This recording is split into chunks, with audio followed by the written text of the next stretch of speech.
안녕하세요. 68살 김선자입니다. 손주를 돌보며 조용히 늙어가던 제가 남편 이름으로 온 낯선 택배 상자 하나 때문에 가슴 깊은 곳까지 뒤집히는 일을 겪게 되었어요. 아침에 눈을 뜨면 먼저 거실 커튼을 조금 열고 베란다 화분에 물을 줍니다. 분무기를 눌러 난초잎에 물을 뿌리면 물방울이 제 손등까지 튀죠. 그러면 저는 늘 혼잣말처럼 중얼거려요. 오늘도 잘 버텨보자. 그 말이 입에 먼저 붙어 있습니다. 주방으로 가 전기포트를 올리고 남편 혈압약을 작은 종지에 꺼내두어요. 그 옆에는 손주 이유식통을 한 줄로 세워두죠. 저는 안방문을 살짝 열고 말합니다. 여보, 일어나요. 약 먹어야죠. 남편은 이불을 턱까지 끌어올린 채 코를 골다가도 약 이야기만 나오면 억지로 눈을 뜹니다. 아이고, 또 아침이네. 툴툴거리면서도 의자에 앉아 물을 마시는 손이 예전보다 훨씬 느릿느릿해졌어요. 조금 있으면 딸이 손주를 데려옵니다. 비밀번호 누르는 소리가 들리기 전에 저는 아이 의자를 꺼내 식탁 옆에 놓아요. 엄마, 오늘 회의 많아서 늦을 것 같아. 딸은 늘 그 말을 하고 저는 늘 고개를 끄덕이죠. 그래, 너나 열심히 해. 애는 내가 볼게. 입으로는 태어난 척 말하지만 서둘러 나가면서도 아이를 끌어안고 제 어깨에 얼굴을 잠깐 묻는 딸을 보면 아직도 어린애 같아 가슴이 저립니다. 손주는 제 무릎 위에서 쿵쿵 뛰어내리며 놀아요. 저는 그 작은 발목을 잡고 웃습니다. 야, 할미 무릎 나가겠다. TV에서는 아침 뉴스 소리가 희미하게 흘러나오고 싱크대에는 설거지거리가 쌓여 있어도 아이 웃음소리 속에서만큼은 제 마음이 잠깐 평온해져요. 이게 늙어가는 사람의 행복이겠지. 그런 생각도 듭니다. 그날도 다르지 않은 줄 알았어요. 손주를 재워놓고 저는 조용히 주방에 서서 설거지를 했습니다. 미지근한 물에 그릇을 하나씩 담갔다 꺼내며 얘가 크면 내 나이쯤 됐을 때 나를 기억이나 할까? 괜히 그런 생각을 했어요. 하얀 김이 싱크대 위로 올라오고 창문 틈으로 찬 바람이 스며들어와 팔뚝에 닿았습니다. 그때 현관 쪽에서 초인종 소리가 울렸어요. 손주가 깰까봐 저는 서둘러 손을 털고 앞치마에 닦은 뒤 현관으로 나갔습니다. 문을 열자 택배기사님이 상자를 안고 서 있었어요. 여기 박정호님 댁 맞으시죠? 남편 이름을 또박또박 부르는 소리에 저는 잠깐 멈칫했어요. 예, 맞아요. 대답하면서도 가슴 한쪽이 이유 없이 쿡 하고 찔렸습니다. 상자는 생각보다 컸습니다. 낡은 갈색 골판지에 테이프가 여러 겹 붙어 있었고 모서리는 조금 찢어져 있었어요. 저는 무거운 상자를 안으로 들여오며 중얼거렸습니다. 아니, 이 양반이 뭘 이렇게 또 시켰대. 남편은 평소 인터넷 주문 같은 건 잘하지 않던 사람이라 더 이상했어요. 거실 한가운데 상자를 내려놓고 송장을 훑어봤습니다. 받는 사람 칸에는 분명 남편 이름 박정호.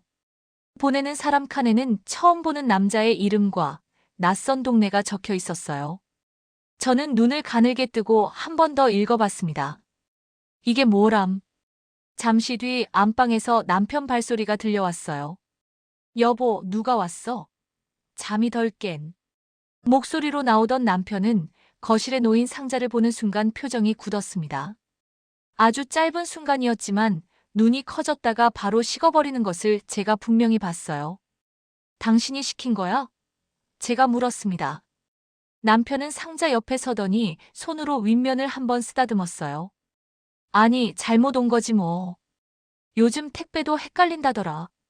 입으로는 대수롭지 않게 말했지만 시선은 자꾸 송장 쪽으로 내려가고 있었죠. 저는 그의 손등이 미세하게 떨리는 걸 봤습니다. 그날 오후 내내 저는 상자를 치우지 않고 거실 한가운데 두었어요. 손주가 그 주변을 빙글빙글 돌며 장난감을 굴려도 저는 괜히 거긴 가지마, 넘어질라. 목소리를 높였습니다. 상자 하나가 집 안 공기를 조금씩 바꾸는 것 같았어요. 아무 일도 일어나지 않았는데도 가슴께가 서늘하게 내려앉았습니다. 저는 소파에 앉았다 일어나기를 반복하며 상자를 힐끔힐끔 쳐다봤어요. 진짜 잘못 온 걸까 아니면 말끝을 속으로 삼키며 제 손가락은 어느새 테이프 끝을 더듬고 있었습니다. 그 순간 안방에서 남편 기침 소리가 났어요. 저는 번쩍 정신이 들었고 테이프에서 손을 떼었습니다. 그날은 상자 위에 먼지만 한 겹 더 쌓인 채 그렇게 저녁을 맞이했어요. 다음 날 아침 눈을 뜨자마자 제일 먼저 떠오른 건 거실 한가운데 놓인 그 상자였어요.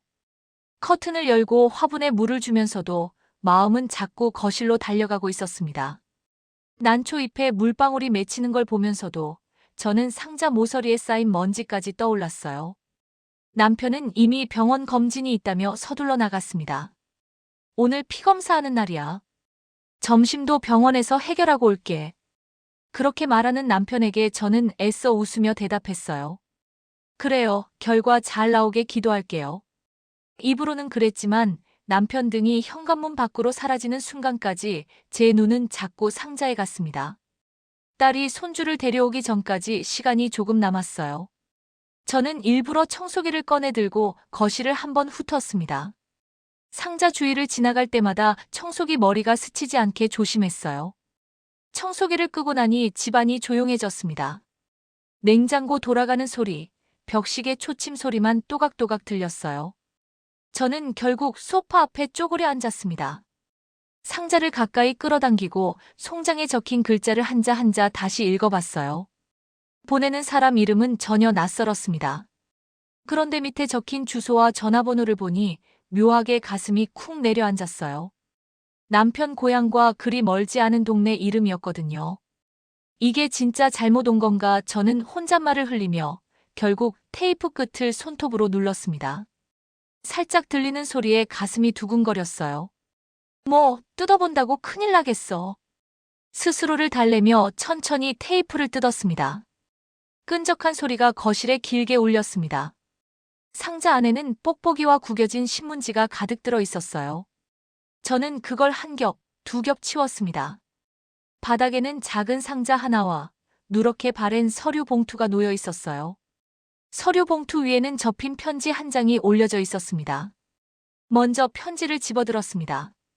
종이는 얇았고 모서리는 여러 번 손을 탄 것처럼 닳아 있었어요. 떨리는 손으로 첫 줄을 펼쳐보는데 검은 글씨가 눈에 확 들어왔습니다. 안녕하십니까? 저는 박정호 씨의 아들입니다. 그 한 줄을 읽는 순간 숨이 턱 막혔어요. 글씨가 또렷하게 보이는데 머리는 하얗게 비는 것 같았어요. 저는 본능처럼 편지를 접어버렸습니다. 손끝이 얼음처럼 차가워졌습니다. 무슨 헛소리야. 입으로는 그렇게 중얼거렸지만 이미 제 안에서는 뭔가가 부서지는 소리가 났습니다. 다시 천천히 편지를 펼쳤어요. 글자 하나하나를 짚어가며 읽었습니다. 그 청년은 자신의 이름과 나이 사는 곳을 적어놨습니다. 그리고 어머니가 오래전부터 아버지를 찾고 싶어 했지만 끝내 병으로 누워만 있다가 지난 겨울 세상을 떠났다고 했어요. 어머니는 마지막까지 아버지 사진을 버리지 못했습니다. 오래된 흑백 사진 속의 젊은 남자가 바로 박정호라는 이름이었고 저는 그 얼굴을 보며 자랐습니다. 그 문장을 읽는데 제 손주 얼굴이 떠올랐어요. 사진을 보며 자랐다는 말이 이상하게 가슴을 찌르듯 꽂혔습니다. 우리 집 벽에는 남편과 저, 딸, 사위, 손주까지 다 같이 찍은 가족 사진이 걸려 있는데 어떤 아이는 평생 사진 속 얼굴만 보며 자랐다니 그 생각이 이상하게 마음을 어지럽혔어요. 편지는 이어졌습니다. 어머니가 돌아가시기 전 저는 처음으로 출생신고서 사본을 보았습니다. 거기에는 아버지 성함과 주소가 적혀 있었습니다. 저는 여러 번 망설이다가 이렇게라도 편지를 보내기로 결심했습니다. 저는 재빨리 서류 봉투를 열었습니다. 안에는 오래된 서류들이 들어 있었어요. 출생신고서 사본, 가족관계 증명서, 예전 주소가 적힌 종이들까지 가지런히 묶여 있었습니다. 출생신고서 상단에 적힌 아버지 이름을 보는 순간 제 눈이 멈췄어요. 부박정호. 제 남편 이름이었습니다. 글자 모양까지 익숙했어요. 동사무소 서류에서 수도 없이 온 그 이름이 낯선 아이의 아버지 칸에 적혀 있었죠. 설마 동명이인이겠지. 저는 애써 그런 생각을 붙잡으려고 했습니다. 하지만 바로 옆에 적힌 남편의 옛 주소, 고향면, 이름이 눈에 들어오자 더는 피할 수 없다고 느꼈어요.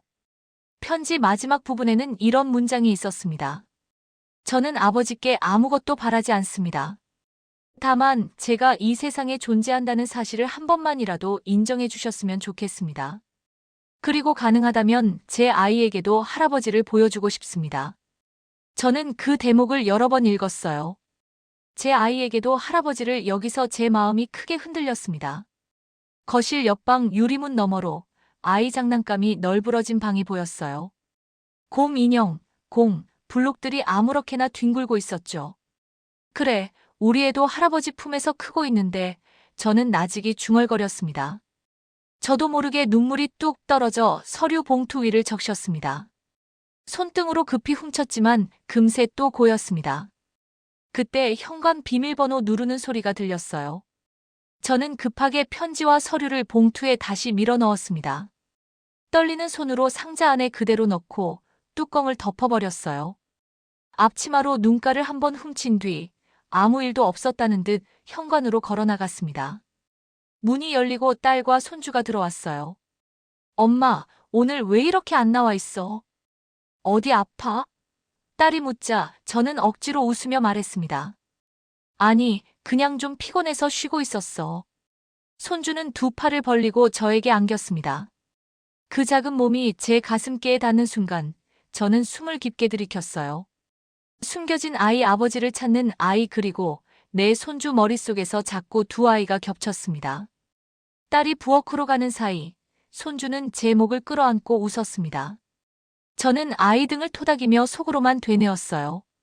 대체 당신은 나한테 뭘 숨기고 있었던 거예요, 여보. 남편이 병원에 간 사이 저는 하루 종일 마음이 산만했어요. 손주를 안고도 옷을 갈아입혀주면서도 머릿속에서는 편지 첫 줄이 계속 맴돌았습니다. 저는 박정호 씨의 아들입니다. 그 말이 귀에 박힌 것처럼 떠나지 않았어요. 저녁 무렵 딸이 손주를 데리고 집으로 돌아가고 나니 집안이 갑자기 휑해졌습니다. 장난감 치우고 식탁을 닦고 국을 데우는데도 손이 잘 안 움직였어요. 가스 불 위에서 된장국이 보글보글 끓어오르는데 저는 멍하니 국 표면만 쳐다봤습니다.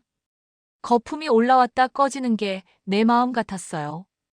현관문 열리는 소리가 났습니다. 남편이 돌아왔어요. 저는 얼른 국을 한번 휘저으며 목소리를 가다듬었습니다. 여보, 왔어요? 남편은 신발을 벗으며 짧게 대답했어요. 흥. 평소랑 크게 다르지 않은 목소리였지만 제 귀에는 이상하게 더 건조하게 들렸습니다. 검진은 잘하고 왔어요? 제가 묻자 남편은 겉옷을 벗으며 말했어요. 뭐, 늘 그렇지. 나이 들어서 하는 검진이 다 그렇지 뭐. 말끝에 힘이 없었어요. 저는 남편 표정을 슬쩍 살폈습니다. 로션도 제대로 안 바른 얼굴에 오늘따라 주름이 더 깊어 보였어요. 우리는 늘 그렇듯이 마주 앉아 저녁을 먹기 시작했습니다. 저는 밥그릇을 앞에 놓고도 젓가락을 잘 들지 못했어요. 된장국 냄새가 코끝에 맴돌았지만 목이 꽉 막힌 느낌이었습니다. 식탁 위에는 밑반찬 몇 가지와 고등어 구이가 올려져 있었어요. 남편은 한참 말없이 밥만 뜨다가 고등어를 조금 떼어 제 접시에 올려줬습니다. 이거 당신 좋아하잖아. 그 말에 저는 잠깐 가슴이 저렸어요. 수십 년 같이 살면서 이런 작은 습관들이 몸에 밴 사람인데 그 지난 시간 동안 나만 모르고 있던 게 있다는 생각이 들자 눈앞이 흐려졌습니다. 저는 숨을 한번 고르고 조심스럽게 말을 꺼냈어요. 여보, 어제 온 그 택배 있잖아요. 남편 젓가락이 허공에서 멈췄습니다. 저는 그 작은 떨림까지 놓치지 않았어요. 그거 잘못 온 거라 그랬죠? 제가 일부러 평소처럼 말하자 남편은 밥알을 겨우 삼키고 대답했어요. 그럴 거야. 요즘 택배 사고 많대. 눈은 접시만 보고 있었습니다. 근데 송장에 당신 이름이랑 옛날 고향 근처 주소까지 적혀 있던데요. 저는 담담한 척 말했지만 손은 이미 젓가락을 꽉 쥐고 있었습니다. 손가락 마디가 하얗게 변했어요. 남편은 그제야 저를 올려다봤습니다. 눈빛이 잠깐 흔들리더니 금세 시선을 피했어요. 물컵을 잡은 손이 컵 가장자리를 두드렸습니다. 그럴 수도 있지 뭐. 예전에 물건 주문한 게 잘못 돌아다녔나 보지. 말은 그렇게 했지만 목소리가 평소보다 한 톤 낮았습니다. 저는 더는 참지 못하고 조금 더 깊이 찔렀어요. 여보, 내가 상자를 안 열어봤을 거라고 생각해요. 제 말에 숟가락 부딪히는 소리가 딱 하고 멈췄어요. 순간 공기가 무겁게 가라앉았습니다. 남편 얼굴이 굳었습니다. 한동안 아무 말도 하지 않다가 겨우 내뱉듯 물었어요. 봤어? 편지까지? 저는 천천히 고개를 끄덕였습니다. 가슴 안에서 심장이 쿵쿵 뛰는 소리가 들리는 것 같았어요. 봤어요. 저는 박정호 씨의 아들입니다라는 말부터 끝까지 다요. 제 목소리는 생각보다 차분했지만 발끝은 식탁 아래에서 자꾸 떨렸습니다. 남편은 한숨을 길게 내쉬었습니다. 뺨이 조금씩 내려앉는 것 같았어요. 수저를 내려놓고 양손을 무릎 위에 올리더니 허리를 약간 굽힌 채 시선을 식탁에 떨어뜨렸습니다.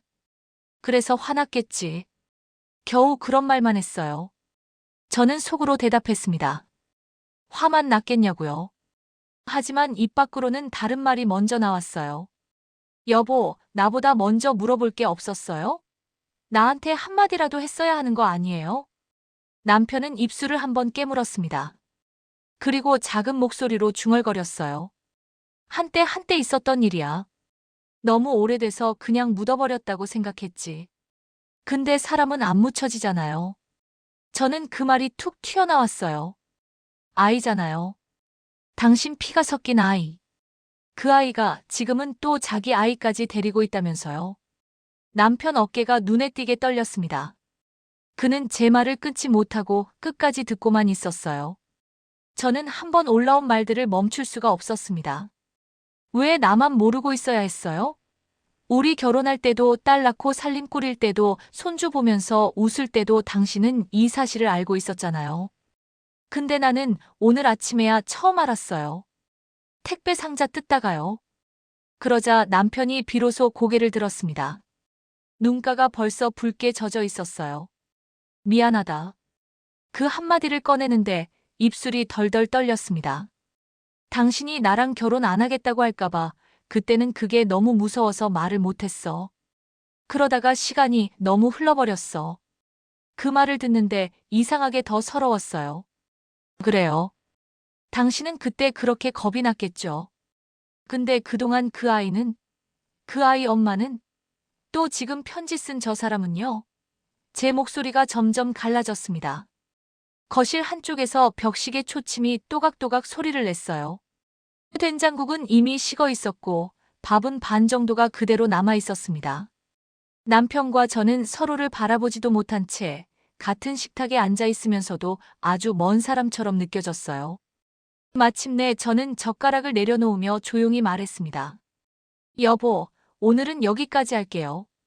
더 말하면 나도 무슨 말이 나올지 모르겠어요. 남편은 고개를 끄덕이며 낮게 대답했습니다.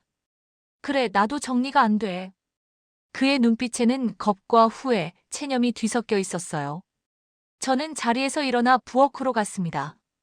싱크대에 그릇을 옮겨 놓는데 접시가 살짝 부딪히는 소리에까지 심장이 움찔했습니다.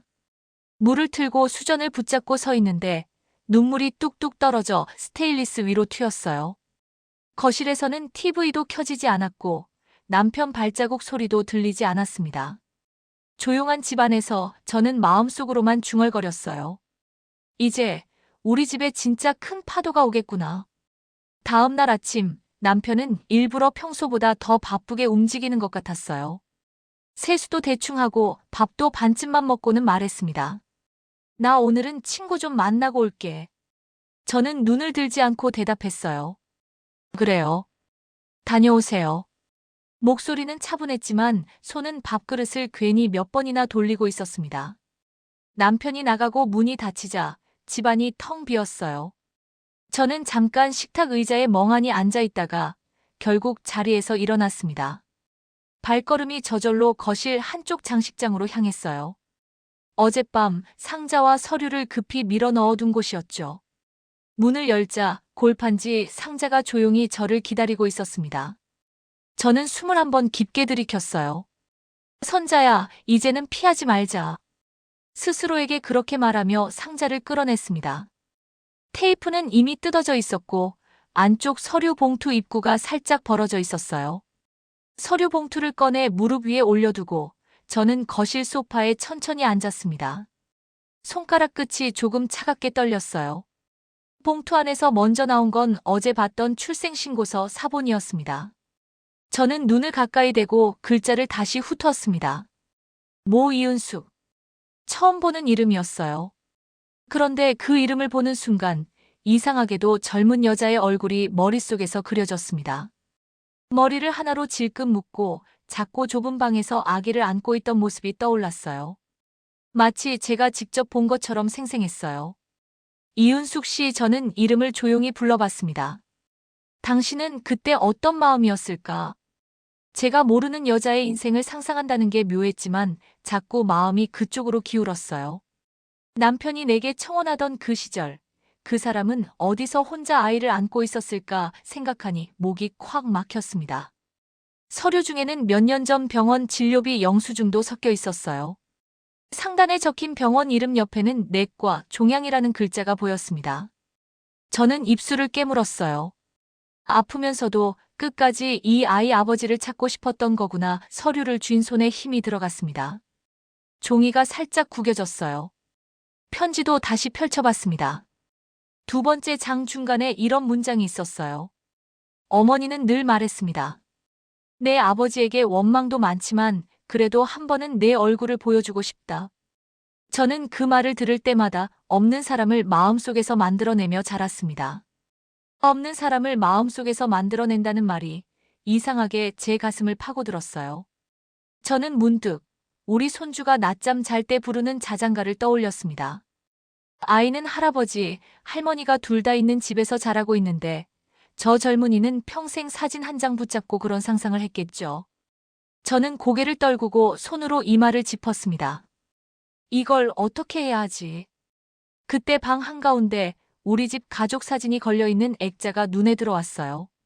남편과 저, 딸과 사위, 그리고 품에 안긴 손주까지 모두 웃고 있었습니다. 저는 천천히 일어나 액자 앞으로 다가갔어요. 사진 속 남편의 얼굴을 유심히 바라봤습니다. 당신, 이 얼굴을 닮은 아이가 한 명 더 있는 거네. 사진 속 남편 미소를 보는데 화가 나면서도 이상하게 눈물이 올라왔어요. 그 아이도 웃는 법을 배웠을까? 아버지 닮았다는 소리를 들어봤을까? 그런 생각이 줄줄이 따라왔습니다. 다시 소파로 돌아와 편지 마지막 부분을 읽었습니다. 아버지께서 이 편지를 읽으실지 상자를 열어보실지도 모르겠습니다. 그래도 저는 보내보기로 했습니다. 이게 제가 할 수 있는 마지막 용기입니다. 마지막 용기. 그 말이 마음에 꽂혔어요. 저는 봉투를 꼭 움켜쥐고 눈을 감았습니다. 낯선 청년이 우체국 창구 앞에서 서성이는 모습이 그려졌어요. 상자를 들고 몇 번이나 돌아서다가 결국 다시 들어와 송장을 붙였겠죠. 저 사람은 용기를 냈는데 나는 지금 뭐 하고 있나? 제 자신이 부끄러워졌어요. 물론 저는 남편의 아내이고 딸의 엄마이고 손주의 할머니입니다. 내 가족 지키는 것도 중요하지요. 그런데 한편으로는 아무 잘못도 없는 사람을 또 한 번 외면하는 자리에 제가 서 있는 것 같았어요. 거실 시계가 시간을 알리는 소리를 냈습니다. 저는 그제야 봉투를 다시 정리해서 상자 안에 넣었습니다. 그렇다고 덮어두고 잊을 수 있는 마음은 아니었어요. 부엌으로 가 물을 끓이고 혼자 커피를 한 잔 탔습니다. 김이 올라오는 머그컵을 손으로 감싸 쥐고 창가에 서 있으니 아래 놀이터에서 아이들 웃는 소리가 희미하게 들렸어요. 아이들 웃음소리는 늘 비슷한데 오늘은 전부 낯선 얼굴 같았습니다. 선자야, 이제는 하나를 선택해야겠지.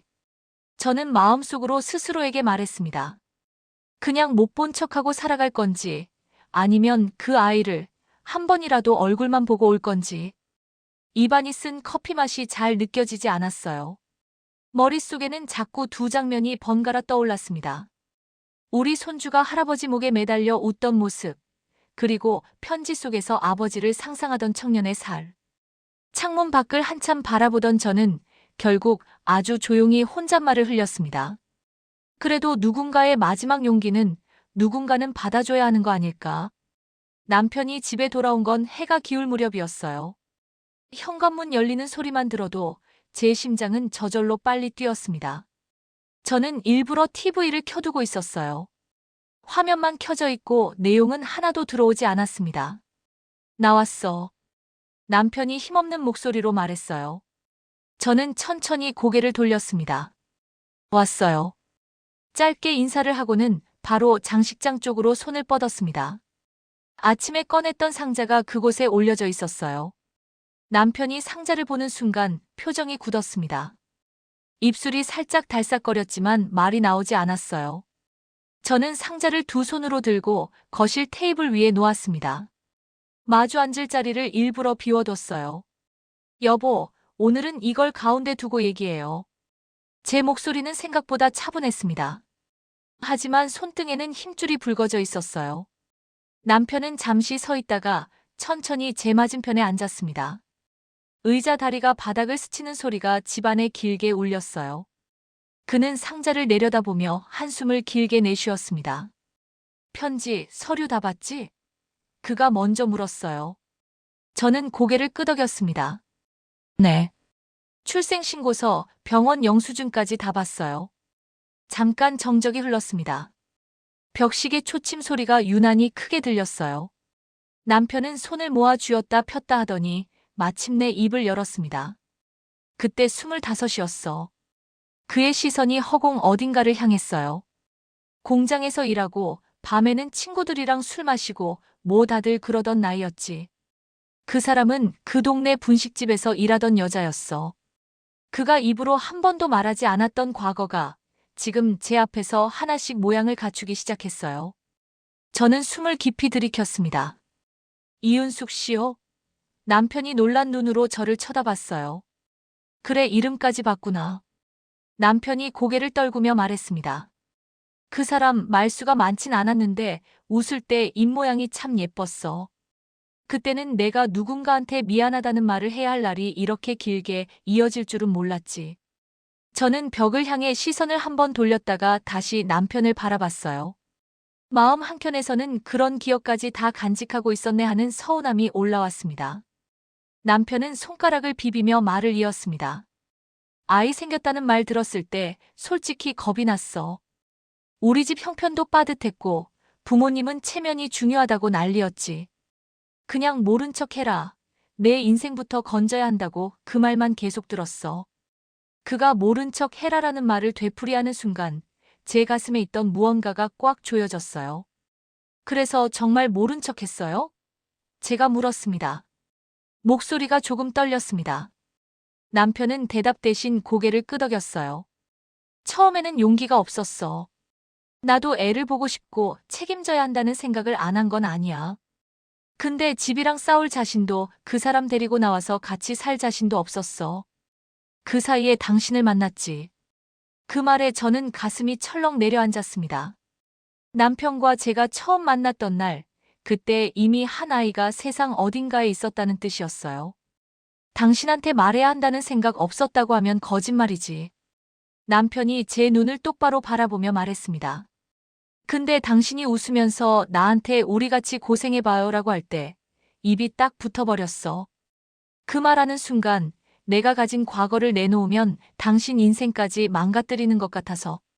그래서 내 인생은 지켜주고 그 사람 인생은 그냥 버렸어요. 제 입에서 저도 모르게 그 말이 튀어나왔어요. 남편은 그 말에 눈을 감았습니다.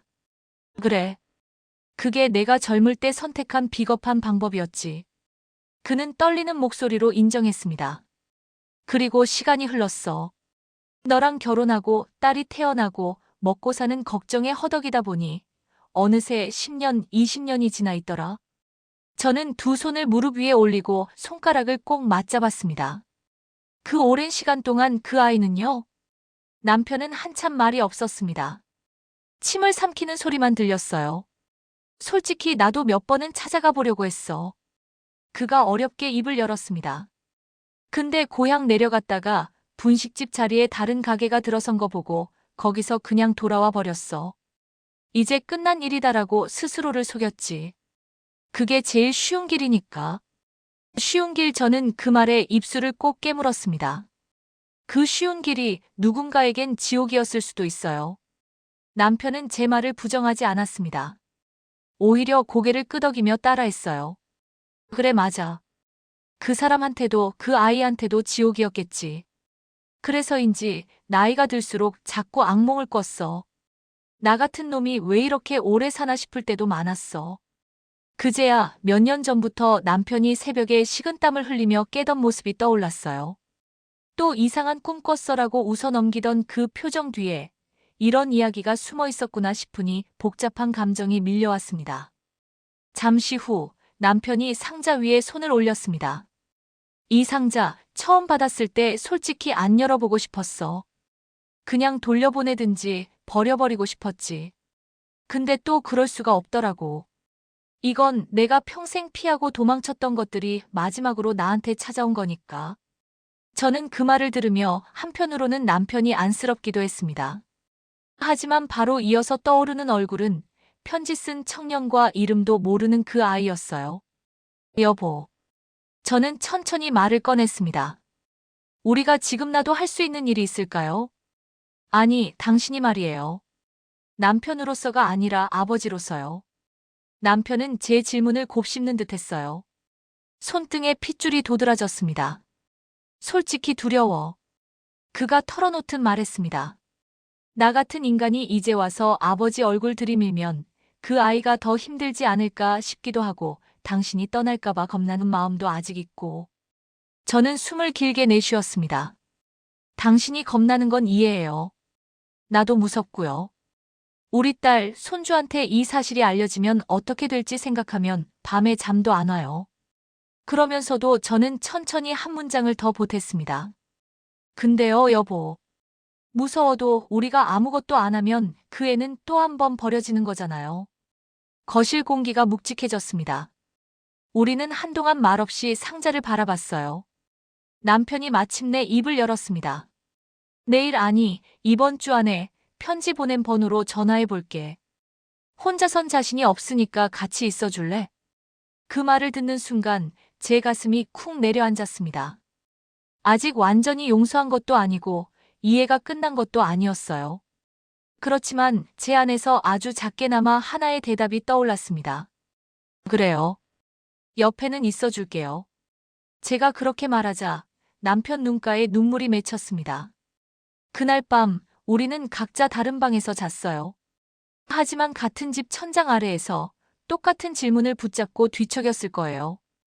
이제부터 우리 늙은 부부의 삶은 어디로 흘러가게 될까? 남편이 편지 보낸 번호로 전화해보겠다고 한 그날 밤 이후로 집 안 공기는 눈에 보이게 달라졌어요. 말수가 더 줄어들었고 서로 발소리가 나면 괜히 움직임을 멈추게 되었습니다. 그래도 일상은 계속 돌아가야 했어요. 다음 날 아침에도 저는 평소처럼 일어나 화분에 물을 줬습니다. 물줄기가 흙을 적시는 걸 보면서도 머릿속은 온통 그 아이 생각뿐이었어요. 딸이 손주를 데려오는 날, 저는 일부러 평소보다 더 정성스레 밥을 차렸습니다. 미역국도 끓이고 계란말이도 하고 손주 좋아하는 멸치볶음도 만들었어요. 부엌에 서서 뜨거운 냄비를 옮기는데 문득 이런 생각이 스쳤습니다. 저 편지 속 청년도 어릴 땐 이런 밥을 먹고 자랐을까? 현관 비밀번호 누르는 소리가 들리고 문이 열리자 손주가 제일 먼저 뛰어들어왔어요. 할머니. 그 맑은 목소리에 저는 저절로 웃음이 났습니다. 아이고, 우리 강아지 왔구나. 아이를 번쩍 안아 올리니 따뜻한 체온이 가슴에 와 닿았어요. 순간 편지 속 문장이 또 떠올랐습니다. 제 아이에게도 할아버지를 보여주고 싶습니다. 딸은 부엌에 가방을 내려놓으며 말했어요. 엄마, 오늘 회식 있어서 늦을 것 같아. 애 좀 잘 부탁해. 저는 늘 하던 대답을 했습니다. 걱정 마. 너 일이나 신경 써. 그 말이 입에서 나오는 동안에도 마음 한쪽에서는 나는 지금 다른 아이를 떠올리고 있는데 하는 죄책감이 스멀스멀 올라왔어요. 손주는 거실 바닥에 앉아 블록을 쌓기 시작했습니다. 저는 옆에 앉아 지켜보며 물었어요. 우리는 할아버지 좋아해요? 아이는 고개를 끄덕이며 대답했어요. 응. 할아버지랑 자동차 놀이. 그 말에 저도 모르게 가슴이 쿵 내려앉았습니다. 그래, 이 아이에게는 당연한 존재지. 근데 저쪽 아이에게는 평생 상상 속에서만 있었을 할아버지였겠네. 남편은 안방에서 나와 거실을 슬쩍 바라보고는 어색한 미소를 지으며 아이 옆에 앉았습니다. 우리 할아버지 보고 싶었어? 아이는 순진하게 대답했어요. 흥, 또 올 거지? 남편은 그 말에 잠깐 말이 막힌 듯 하다가 조용히 머리를 쓰다듬었습니다. 그래, 할아버지, 어디 안 가? 저는 그 모습을 보며 마음이 참 복잡해졌어요. 한쪽에서는 이렇게 좋은 할아버지인데 왜 그때는 도망쳤을까 하는 원망이 올라오고, 다른 한편에서는 그래도 지금이라도 붙잡고 있는 이 손이 저쪽 아이에게도 닿을 기회가 있을까 하는 생각이 뒤엉켰습니다. 아이 낮잠 시간, 남편과 저는 거실에 마주 앉아 있었어요. TV는 켜져 있었지만 서로 소리에 집중하지 않았습니다. 결국 제가 먼저 입을 열었어요. 여보, 전화는 언제 할 거예요? 남편은 두 손을 비비며 대답했어요. 이번 주 일요일쯤 생각했어. 내가 쉬는 날이기도 하고. 저는 고개를 끄덕였지만 속으로는 왜 꼭 며칠을 더 미루나 하는 생각이 들었습니다. 그렇다고 다그칠 수도 없었어요. 여보. 제가 조심스럽게 말을 이었습니다. 한 가지만 약속해줘요. 남편이 저를 바라봤습니다. 뭔데? 전화할 때 미안하다는 말부터 하지 말아요. 먼저 그 아이 말부터 들어줘요. 우리가 하고 싶은 말은 그 다음에도 할 수 있으니까요. 제 말에 남편은 잠시 눈을 감았다 뜨더니 조용히 고개를 끄덕였습니다. 알겠어. 그래 볼게. 저녁 때가 되자 딸이 전화를 했어요. 엄마, 오늘 좀 더 늦을 것 같아. 애 재워놓고 먼저 주무셔도 돼. 저는 짧게 대답했습니다. 응, 알았어. 걱정 마. 전화를 끊고 나니 집안에는 우리 셋만 남았습니다. 남편은 아이와 한참을 놀아주다가 아이가 결국 제 무릎에서 꾸벅꾸벅 졸기 시작하자 조용히 자리에서 일어났어요. 내일 회의 준비 좀 해야겠다. 그는 안방으로 들어갔지만 문을 완전히 닫지는 않았어요. 안에서 한숨 섞인 숨소리가 희미하게 들려왔습니다. 아이를 재우고 방에서 나온 저는 거실 불을 낮게 줄이고 혼자 앉았습니다. 상자는 장식장 안에 있었지만 마치 제 눈앞에 놓인 것처럼 느껴졌어요. 저는 두 손을 무릎 위에 올려놓고 가만히 앉아 생각했습니다. 나는 누구 편을 들어야 하지? 남편 편? 내 딸과 손주 편? 아니면 아직 얼굴도 못 본 그 아이 편? 결국 답은 하나로 정리되지 않았어요. 대신 이런 생각이 들었습니다.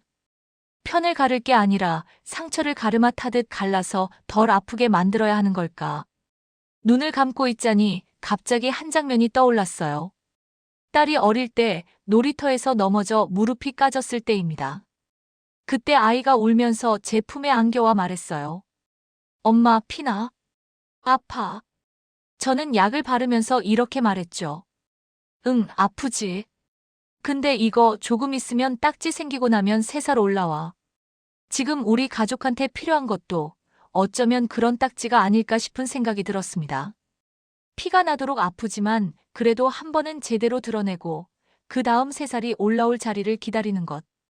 거실 시계를 올려다보니 어느새 밤이 깊어졌더군요. 저는 조용히 속으로 다짐했습니다. 그래, 선자야. 겁내지 말자. 누군가는 먼저 손을 내밀어야 해. 그게 이 집을 지키며 살아온 내 몫일지도 몰라. 그날 밤 저는 안방 문 앞까지 갔다가 다시 되돌아왔어요. 남편이 자는 얼굴을 보면 괜히 마음이 약해질 것 같아서였어요. 대신 방 안에서 들려오는 그의 숨소리를 천천히 들으며 한 가지 말을 마음속으로 미리 연습했습니다. 여보, 우리 같이 가봅시다. 도망치지 말고 끝까지 봐요. 일요일 아침 눈을 뜨자마자 심장이 먼저 뛰기 시작했어요. 창밖으로 햇빛이 들어오는데도 저는 커튼을 온전히 열지 못했어요. 오늘이 그 아이를 처음 만나는 날이기 때문이었죠. 부엌에서 물을 끓이며도 주전자가 울리는 소리보다 제 심장 소리가 더 크게 들리는 것 같았습니다. 남편은 식탁에 앉아 멍하니 밥만 쳐다보고 있었어요. 숟가락이 거의 움직이지 않더군요. 제가 먼저 말을 꺼냈습니다. 여보, 시간 되면 전화해요. 더 미루면 우리 둘 다 겁만 더 나요. 남편은 한숨을 쉬며 고개를 끄덕였어요. 그래, 오늘 끝을 내보자. 밥을 치우고 나서 우리는 거실 소파에 나란히 앉았습니다. 남편 손에 쥐어진 휴대전화가 유난히 크게 보였어요. 번호를 누르는 그의 손가락이 눈에 띄게 떨렸습니다. 통화 버튼을 누르기 전 그는 잠깐 저를 봤어요. 옆에 있어줘. 저는 짧게 대답했습니다. 예. 같이 들을게요. 통화 버튼을 누르자 신호음이 울렸어요. 길게 2번, 3번 울리더니 낮고 젊은 남자 목소리가 들렸습니다. 여보세요? 남편은 목이 메인 듯 잠깐 말을 잇지 못했어요. 제가 옆구리를 살짝 건드리자 겨우 입을 열었습니다. 나 박정호인데. 순간 전화기 너머에서 숨 들이쉬는 소리가 크게 들렸어요. 한동안 말이 없더니 젊은 남자가 조심스럽게 말했습니다. 혹시 제 편지 받으셨나요? 남편이 힘겹게 대답했어요. 응, 받았다. 많이 늦었지. 저는 숨을 죽이고 듣고만 있었어요. 두 사람 사이에 오가는 말은 길지 않았습니다. 혹시 한번 뵐 수 있을까요? 그래. 나 혼자 아니고 아내랑 같이 나가도 되겠나? 네, 그게 더 마음이 놓입니다. 떨리는 목소리들이 서로를 더듬듯 닿고 떨어지는 게 느껴졌어요. 그날 오후, 우리는 약속한 카페로 향했습니다. 집을 나서기 전 저는 거울 앞에 잠시 섰어요. 머리카락을 한 번 더 빗고 목도리 매무새를 고쳤습니다. 좀 더 단정하게 보이는 게 낫겠지 속으로 중얼거리며 립스틱을 아주 얇게 발랐어요. 카페 문을 열고 들어가니 창가 쪽에 두 사람이 앉아 있었습니다. 한 명은 30 즈음 되어 보이는 청년, 그 옆에는 작은 아이가 의자에 2발을 매달고 앉아 있었어요. 남편 얼굴을 빼닮은 눈매가 금방 눈에 들어왔습니다. 청년이 먼저 자리에서 벌떡 일어나 인사했어요. 안녕하십니까? 저 민수입니다.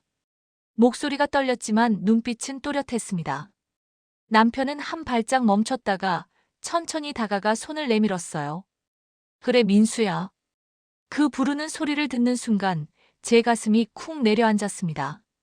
저는 조심스럽게 아이 쪽을 바라봤어요.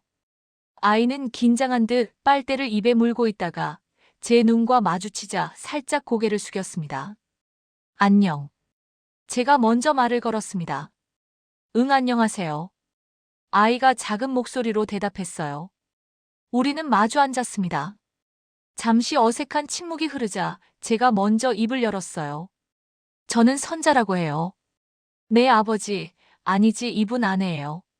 말이 꼬이려는 걸 겨우 정리했습니다. 민수는 고개를 깊이 숙이며 말했어요. 와주셔서 감사합니다. 사실 안 나오실 줄 알았어요. 남편이 그 말을 듣고 고개를 떨궜어요. 내가 너무 늦게 봤다. 미안하다. 그 한마디에 민수 눈가가 금세 붉어졌습니다. 저는 옆에서 그 모습을 보며 손을 꼭 모았습니다. 저는요, 민수가 조심스럽게 말을 이었습니다. 어릴 때부터 아버지라는 사람이 있다는 건 알았어요. 근데 그게 그냥 이야기 속 사람 같았거든요. 오늘 이렇게 앞에 앉아 계신 거 보니까 아직도 꿈 같아요. 그 말에 저는 가슴이 먹먹해졌어요. 우리 손주는 당연하게 할아버지 무릎에 앉는데 어떤 아이는 평생 이야기 속 사람만 떠올리며 자랐다는 거잖아요. 그때 제 주머니 속 휴대전화가 진동을 울렸습니다. 화면을 보니 딸이었어요. 엄마, 잘 있어? 너무 징징대진 않지? 저는 짧게 대답했어요. 응, 잘 있어. 오늘은 할아버지랑 놀고 싶대. 전화를 끊고 나니 문득 이런 생각이 들었습니다. 그래, 내 손주만 손주가 아니지. 저는 용기를 조금 내보기로 했어요. 민수 앞에 손을 살짝 내밀며 말했습니다. 저 욕해도 괜찮아요. 아내인 제 입으로 이런 말하는 게 우습지만 그래도 이제라도 이렇게 나온 거 같이 책임져 볼게요. 민수는 잠시 제 손을 바라보다가 조심스럽게 고개를 저었습니다. 욕은 너무 많이 해서 더는 할 말이 없는 것 같아요. 그냥 앞으로 어떻게 해야 할지 그게 더 중요해서요. 그 말이 어쩐지 제 마음을 쿡 찔렀습니다. 남편이 떨리는 목소리로 말했어요. 민수야, 내가 허락해준다면 우리 집에도 한번 와줄래? 라고 내 조카가 하나 있어. 예쁘게 잘 크고 있어. 민수 얼굴에 잠깐 미묘한 표정이 스쳤어요. 부러움과 서운함이 섞인 얼굴이었지만 그는 억지로 웃음을 지었습니다. 네, 언젠가 용기 나면 가볼게요. 아이도 한번 보고 싶어요. 창밖으로 해가 기울기 시작했어요. 주황빛이 카페 안으로 들어와 네 사람의 얼굴에 고르게 떨어졌습니다. 저는 그 빛 속에서 조용히 생각했습니다. 그래, 오늘 다 풀리지는 않겠지. 그래도 문은 열었다. 아주 조금이나마. 자리에서 일어나며 저는 아이에게 다시 한번 말을 걸었습니다. 할머니가 아니, 저 아줌마가 나중에 맛있는 거 사줄까? 아이가 수줍게 웃으며 고개를 끄덕였어요. 그 웃음이 내 손주 웃음과 겹쳐 보였습니다. 카페 문을 나서는 순간 바깥 공기가 차갑게 폐 속으로 들어왔어요. 저는 목도리를 더 여며 매며 속으로 천천히 되뇌었습니다. 그래, 선자야. 이제부터가 시작이야. 이 길이 어디로 이어질지는 모르겠지만 적어도 도망치지는 말자. 민수와 처음 만난 날이 지나고 계절이 한번 바뀌었어요. 나뭇잎이 초록에서 누렇게 물들고 아파트 단지 은행나무가 길게 늘어선 길에 노란 잎이 수북이 쌓였습니다. 저는 그 길을 지날 때마다 한 사람의 인생도 이렇게 색이 바뀌는 거구나 생각했어요. 민수와는 그 뒤로 몇 번 더 통화를 했습니다. 조심스러운 안부 인사, 어색한 웃음, 멈칫거리며 묻는 짧은 질문들. 그러다 어느 날 민수에게서 먼저 전화가 왔어요. 어머님, 이번 주말에 혹시 댁에 한번 가도 될까요? 휴대전화 너머로 조심스러운 목소리가 들렸습니다. 저는 잠깐 숨을 멈췄다가 대답했어요. 그래요. 와요. 우리 집 주소는 문자로 다시 보내줄게요. 주말 아침, 저는 평소 명절 준비하듯 부엌을 오가며 음식을 했습니다. 잡채를 볶고 전을 부치고 나물도 3가지나 무쳤어요. 딸이 부엌 문을 잡고 묻더군요. 엄마, 오늘 무슨 날이야? 상 다 차리겠네. 저는 뒤를 돌아보며 웃었습니다. 그냥 오래된 손님이 하나 오는 날이라고 생각해. 딸은 고개를 갸웃했지만 더 묻지 않았어요. 손주는 거실에서 만화 영화를 보며 소파를 오르내리고 있었어요. 저는 아이 옆에 앉아 말했습니다. 우리 오늘 친구 하나 온다.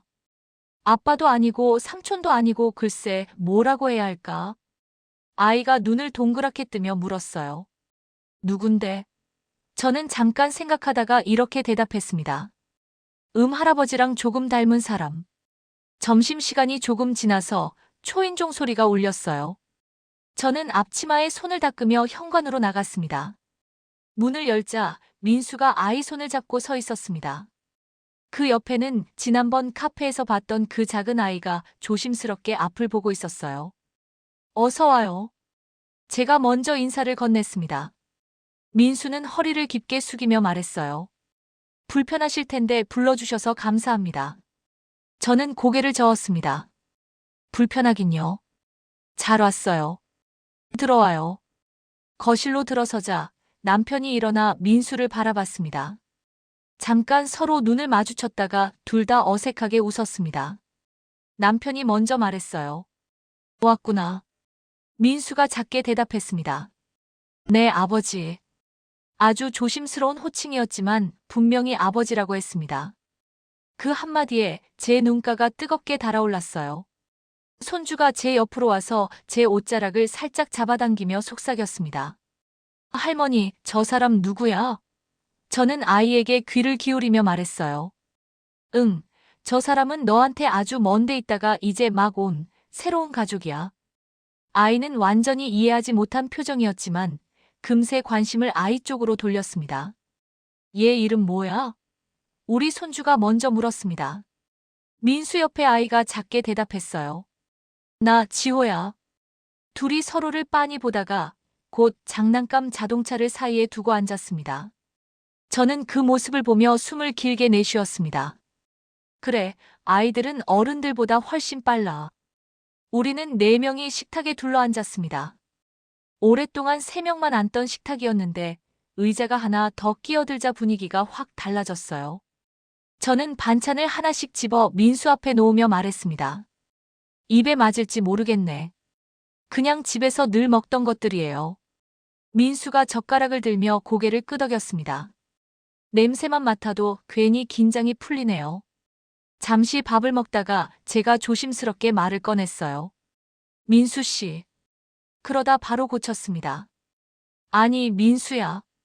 민수가 놀란 듯 저를 바라봤어요. 저는 그 눈을 피하지 않고 말했습니다. 내가 많이 늦게 알았어. 그래서 미안해. 그렇지만 앞으로라도 내가 편하면 가끔 와서 밥 먹고 가. 우리 집 밥, 너도 먹을 자격 있어.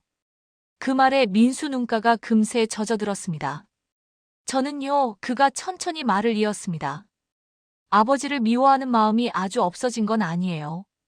그래도 이렇게 앉아서 밥 먹을 수 있게 된 것만으로도 감사합니다. 남편이 그 말을 듣고 젓가락을 내려놓았어요. 그리고 두 손으로 얼굴을 잠깐 가렸다가 천천히 떼었습니다. 눈은 붉어져 있었지만 입가에는 어색한 웃음이 걸려 있었어요. 내가 평생 못한 말이 있다. 정말 미안하다. 앞으로 남은 날이라도 내가 덜 부끄러워할 아버지가 되도록 해볼게. 저는 그 말을 들으며 마음 한구석이 놓이는 듯했고 다른 한구석은 또 아려왔어요. 딸과 손주에게도 언젠가는 이 이야기를 해야겠지만 그건 조금 더 시간이 지난 뒤로 미루기로 했습니다.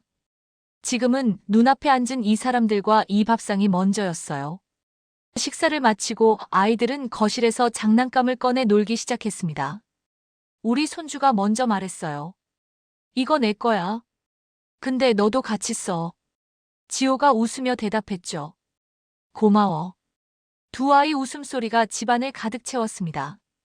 그때 제 눈에 장식장 안에 있던 골판지 상자가 들어왔어요. 편지가 처음 도착했던 그 상자. 저는 조용히 상자를 꺼내 거실 한쪽으로 옮겼습니다.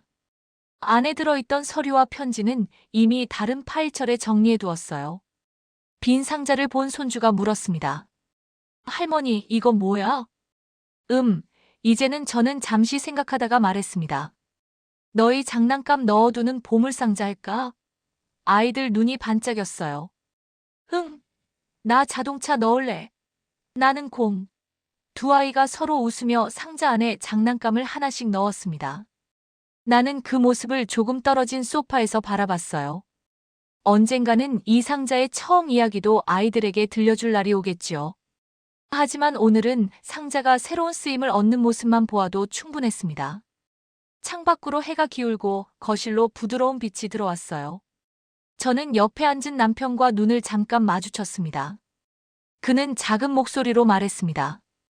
여보, 고마워. 저는 고개를 저으며 대답했어요. 나도 아직 다 용서한 건 아니에요. 근데 우리 나이쯤 되면 미움만 안고 가기엔 시간이 아깝잖아요. 민수와 지호가 돌아갈 시간이 되어 현관 앞에 섰을 때 저는 문고리를 잡고 한마디를 더 보탰습니다. 민수야, 다음에 올 땐 그냥 집 오듯이 와. 눈치 너무 보지 말고. 우린 이제 시작인 거지. 끝이 아니니까. 민수가 고개를 깊게 숙이며 대답했어요. 네, 어머니. 저도 천천히 더 자주 오겠습니다. 그 말 속에 담긴 망설임과 기대를 저는 동시에 느꼈습니다. 문이 닫히고 나서 거실로 돌아와 앉으니 갑자기 고요가 찾아왔어요. 그러나 예전처럼 허전한 고요는 아니었습니다. 아직 풀리지 않은 매듭도 있고 앞으로 어떻게 될지 모르는 일도 많지만 적어도 우리 집 식탁에는 빈자리가 하나 더 생겼다는 느낌이 들었어요. 저는 두 손을 무릎 위에 포개고 천천히 숨을 내쉬었습니다. 안녕하세요. 68살 김선자입니다. 손주만 키우며 조용히 늙어가던 제가 남편 이름으로 온 낯선 택배 상자 하나 때문에 이렇게 새로운 가족을 맞이하게 될 줄은 몰랐어요. 그래도 늦게라도 알게 된 이 인연들 끝까지 지켜보며 살아볼랍니다.